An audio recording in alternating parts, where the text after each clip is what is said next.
When the campaign of Germany recommenced in August 1813 following a 2-month armistice, Napoleon created a new Army of Berlin under Marshal Oudinot, with 3 army corps, the 4th, the 7th, and the 12th, with the mission of recapturing the Prussian capital city of Berlin, thereby keeping the Allied Army of the North busy while Napoleon concentrated his efforts in Saxony against von Blücher's army of Silesia. However, Oudinot was suffering from ill health. The weather was atrocious, and his 3 separate columns failed to maintain effective communication with each other. Added to all this was distinct lack of enthusiasm among the German contingents in the army, particularly the Saxons of General Rainier's 7th Corps.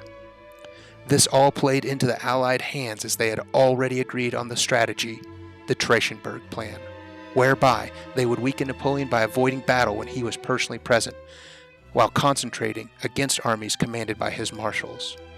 Consequently, as Oudinot's Army of Berlin launched a piecemeal attack against von Bülow's Prussian's 3rd Corps at Grossbeeren on the 23rd of August, Crown Prince Charles John of Sweden, the former French Marshal Bernadotte, quickly brought the rest of his army to Bülow's aid and threw back Oudinot's army, which retreated to Wittenberg.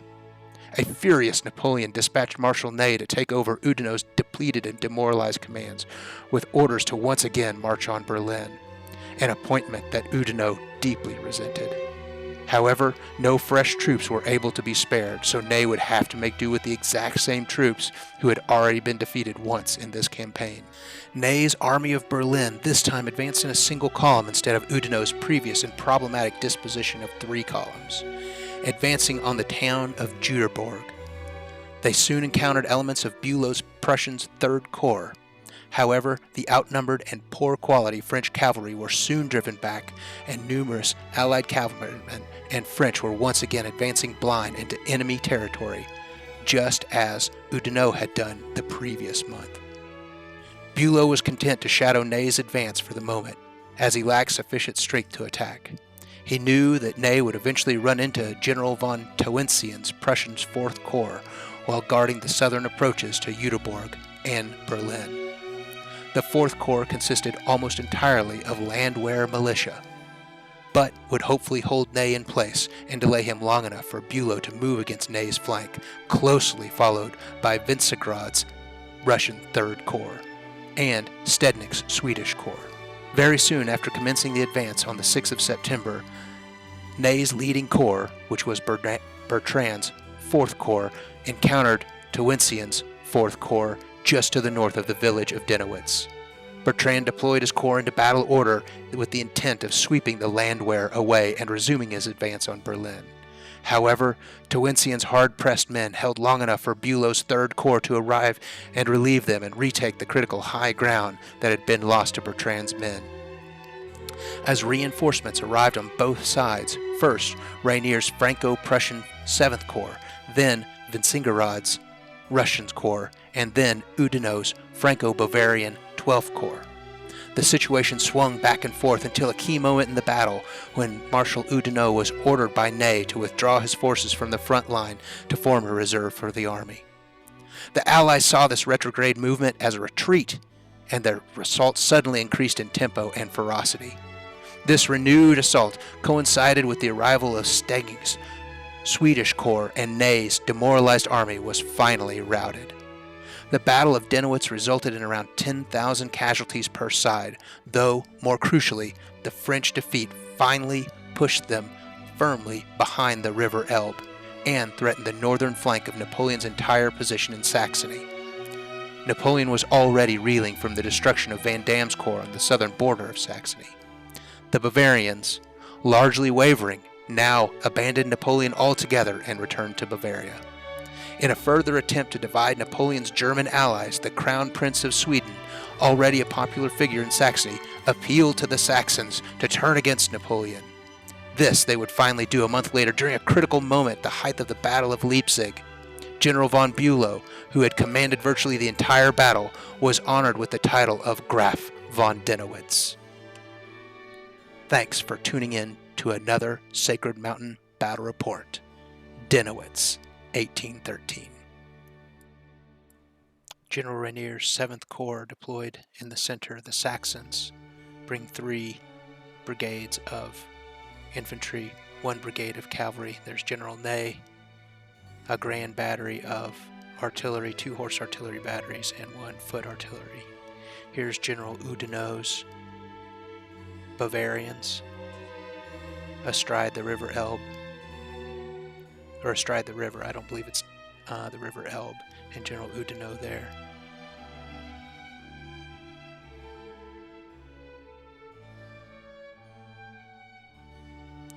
Here the Prussians deployed en masse to take advantage of that sweet, sweet skirmish dice.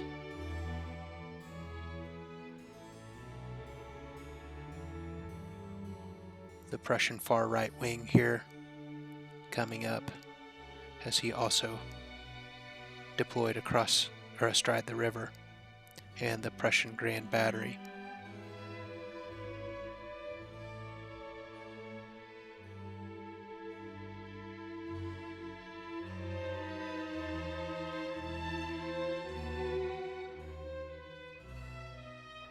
Now we're getting into General Vitzingerad's deployment with his advanced infantry there deployed en masse, his Grand Battery on the hill, and far right wing of cavalry.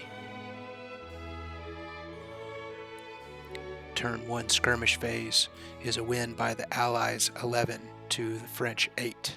Now, the initial plan for the French was to really push hard into the Russians, and I was instructed as the Saxon general to push hard into the Russians, and I was met with Russian cavalry. I think they were Cossacks, but I'm not entirely sure. The Russian general frequently plays timidly, and here we see some bombardment, long-range bombardment by the Russians into the Saxons. I should also note that there is significant amount of dust in the air limiting our range. As I mentioned in the intro, the weather was atrocious, and around 3 p.m. rain started, which reduced overall range to 12 inches. Here we have, that was the Prussian bombardment, and we have some redeployment of Bavarians, Oudinot's Bavarians, onto some heights overlooking the river, and some long-range bombardment. Here's our visibility at the end of turn 1. Those Russian cavalry got my hackles up, and I ended up having to square up and face them because I just had no wish to face off with cavalry on getting hussars on first turn. That is such a brutal rule. Here we have the rolls from looks like Prussian bombardment, counter battery fire into Oudinot's guns on the hill. Looks like maybe got several hits there. Looks like 5 or 6 hits. Now he always changes dice, which is infuriating to a cameraman, but he always changes dice and he does really well with it. And now he's probably going to roll like 5 6s.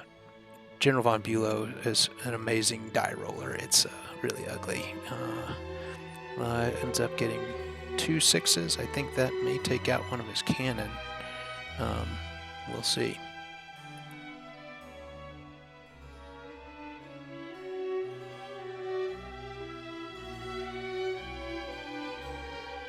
I think there were several hits on some cannons there.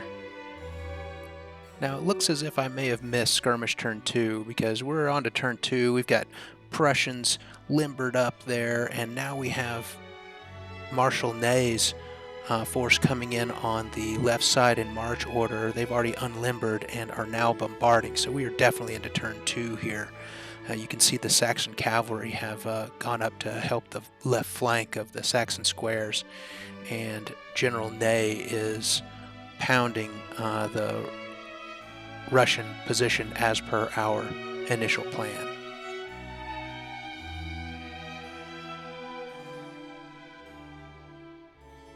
Here he's rolling for either bounces, maybe that was I think he was probably rolling, oh yeah, he was rolling to disrupt there. And the chess clock is counting down, and they managed time pretty well, better than I thought they would. Here I've lined up in front of the Prussian heights. The Saxons have lined up trying to take some shots into the Prussian line.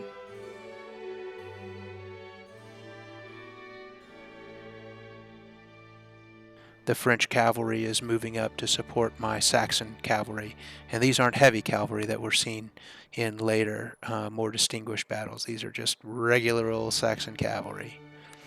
The Prussians pushing up really forcefully on their left flank, and time's counting down. We've already got 4 minutes on them on the clock.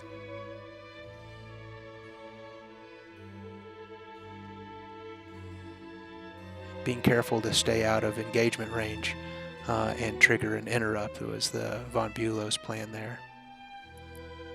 Here's von Bülow's expert die rolling return fire, and just ends up waylaying into my group. As you'll see, look at all these die. Look at 1, 2, 3, three more. I think that's a total of 7 into that far right battalion.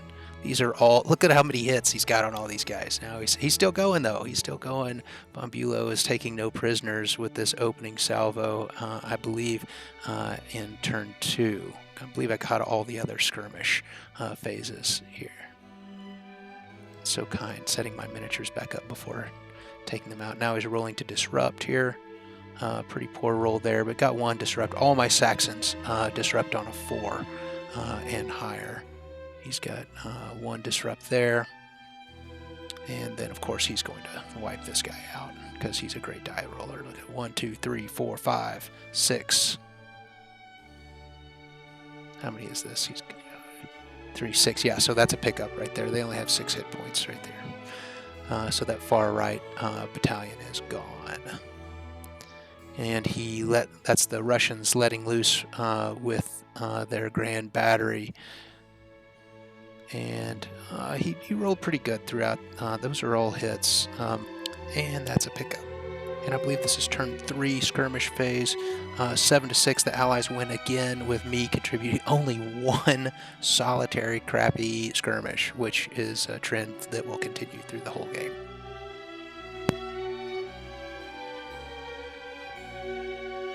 This is an outnumbered Saxon battalion getting just completely destroyed. I was stoked on that. And another outnumbered Saxon battalion getting taken in the flank and in the front, and it's a pickup big time. I rolled a 6, and he's got like 9, 10, 11, 12, I think, on that far right. Here's the Russians hoping to repeat the Prussians' luck, but they couldn't. That von Reissel square on the left, they will prove to be quite the thorn in the Russian side. That is a hardcore unit. They rolled so well throughout the whole game, but unfortunately that right square is a pickup. Now here's the French answering back with great bounces going through all those battalions of infantry, and I believe we're going to see some disruptions here. That's 4 disruptions for that front infantry.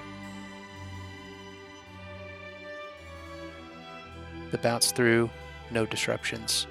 Next bounce through, 1 disruption, I believe.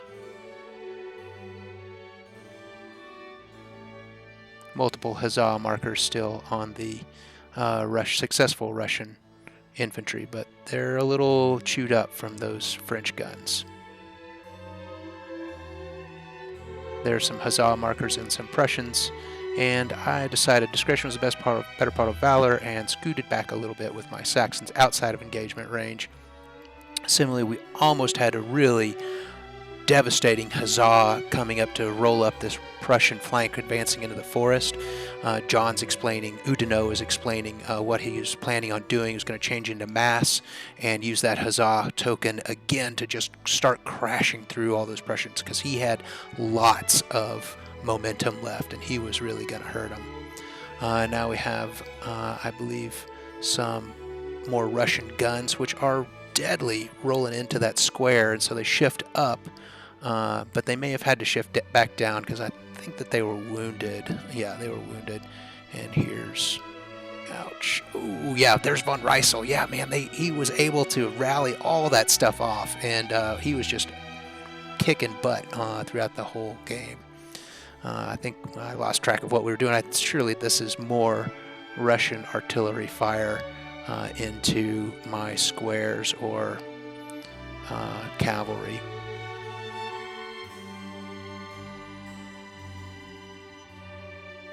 Yeah, this is Russian, the grenadiers and guards of the Saxons and von Riesel. Look at that, great. That was my rally roll. Yeah, it was awesome. Now I've got this. This was a poor choice, poor target priority here. Me shooting into the cavalry. Cavalry just hard to disrupt with those 5-ups to disrupt. Here's the right French right flank. Oudinot's kind of getting rolled up here. He's just kind of basically doing a delaying action, attempting to charge and help me as much as he can. God bless him. Let's see. Whoa. Oh, the 36 Leger. Oh, yeah. I gotta mess with the pencil lead here. And 36 Leger and Menu both got some disruption there from firing from the Prussian line. Here we got some Prussian action going on against Oudinot, and again von Bülow is just rolling so well. You can see all those hits that he has accumulated there, and these are all going to go to disruption on Oudinot's French. 1, 2, 3, 4, 5, 6. That's a pickup. Yep. Here comes turn 4 skirmish.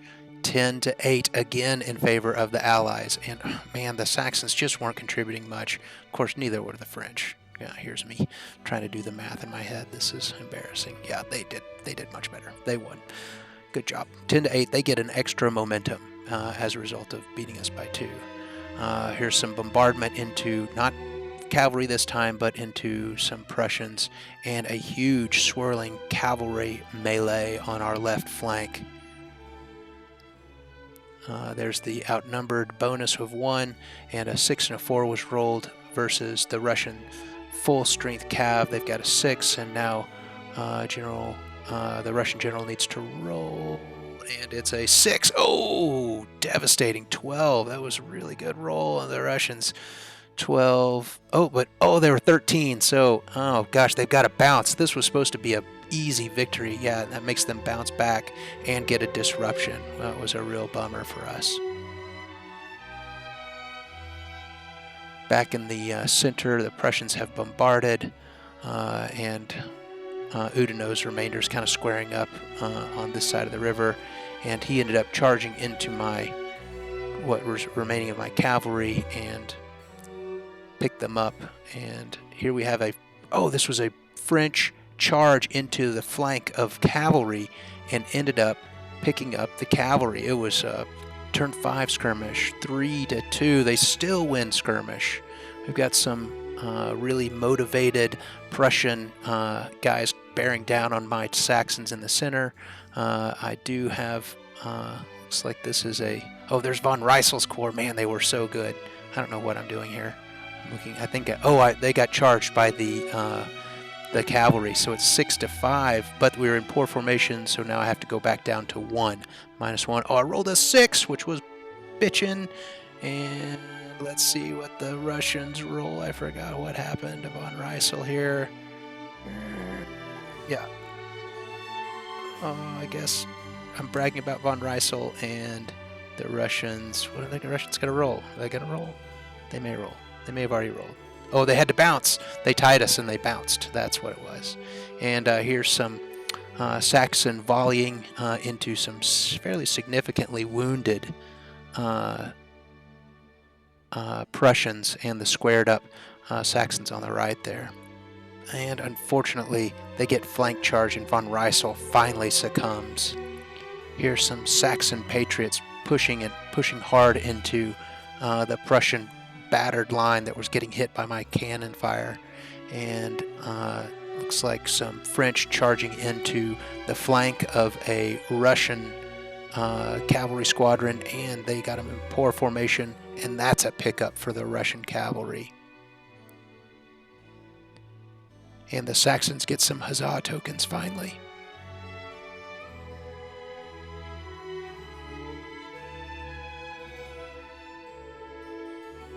Loss of a French battalion from Prussian guns.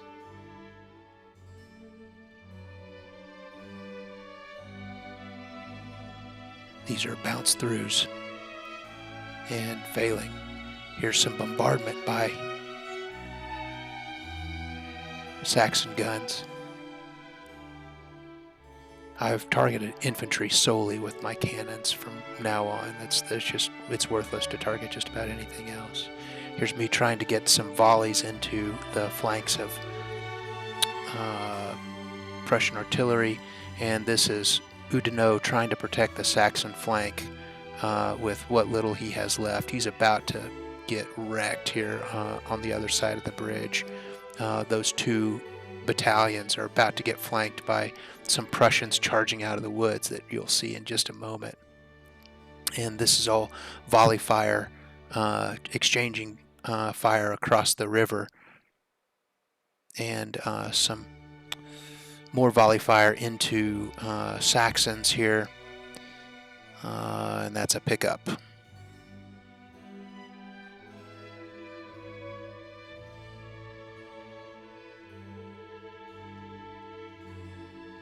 That was probably ill-advised to charge those guns. It's just, I got out-generaled this game. It's easily out-generaled. And here is some more volley fire coming into the Saxons' flank.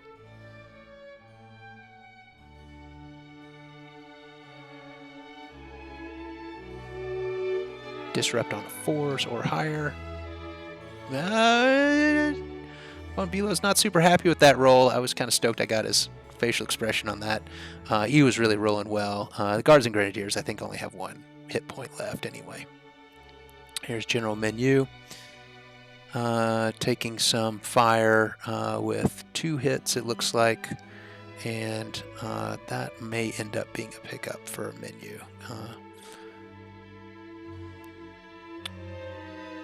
Maybe that was the disrupts there. I think that was the disrupts. Nope, that was just the. Sorry, I don't know if you noticed that my dice changed halfway through. I started using Jason's because my die rolling was so bad. Here's some more. Those look like to hits. Again, coming into flank. Now these are going to be disrupts. Failed on all 3. Sucker.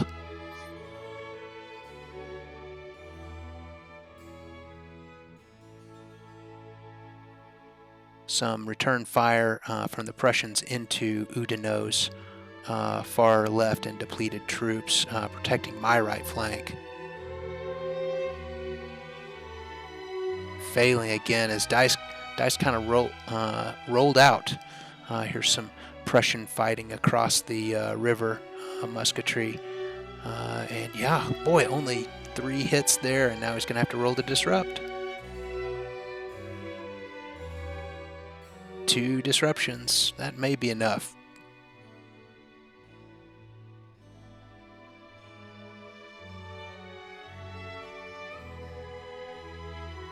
Lots of disruptions here. 3 disruptions on. Oh yeah, that was on a gun, I think. Oh nope, that was to hit. No disruptions. Yay! Some French in mass firing on some Prussians.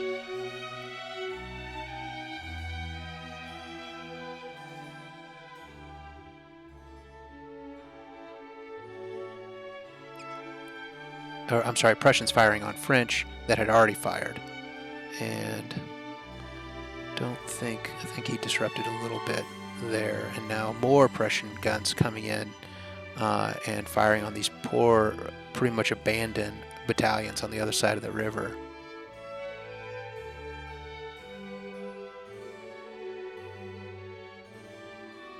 Here's a flank charge and depleted Guards and Grenadiers. And they are, I think they only had 2 there, and so he gave himself a bonus of 4. I rolled pretty good, but there was no way. This is a pickup easily for him. Yeah, he rolled a 5. I've got a 7 there. He's got 14, 15 showing against my 7. That's a pickup. He's so happy. Look at him. And they got a huzzah marker. Here we are in the marker phase of turn 5. See if Ney's wounded. And he is! Ney is wounded and is taken to the rear.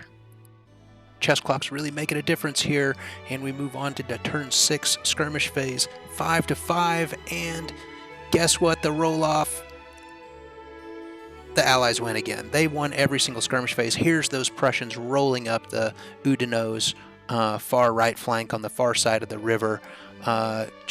He did everything he could.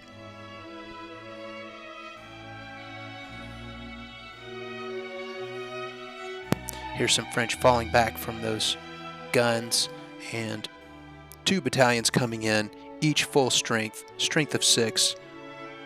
And look at that. Strength 1. He's probably strength 5 and then got -4 for poor formation.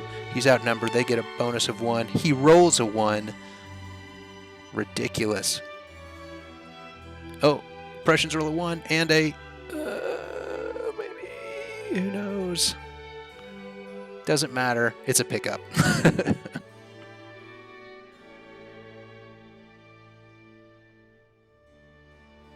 Here's some guns of the Russians performing some counter battery fire into Marshal Ney's guns on the far left flank.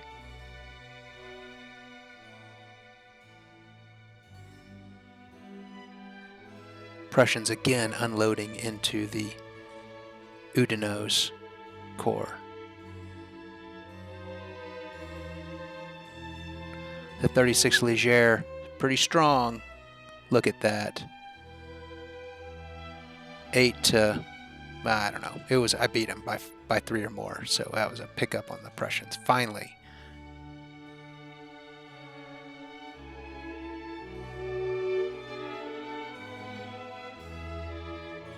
That's the state of the battle over there on the far right. The Saxon guns limber up. They see the writing on the wall. It was approaching Prussian cavalry and nothing standing between them. The game's winding down right here.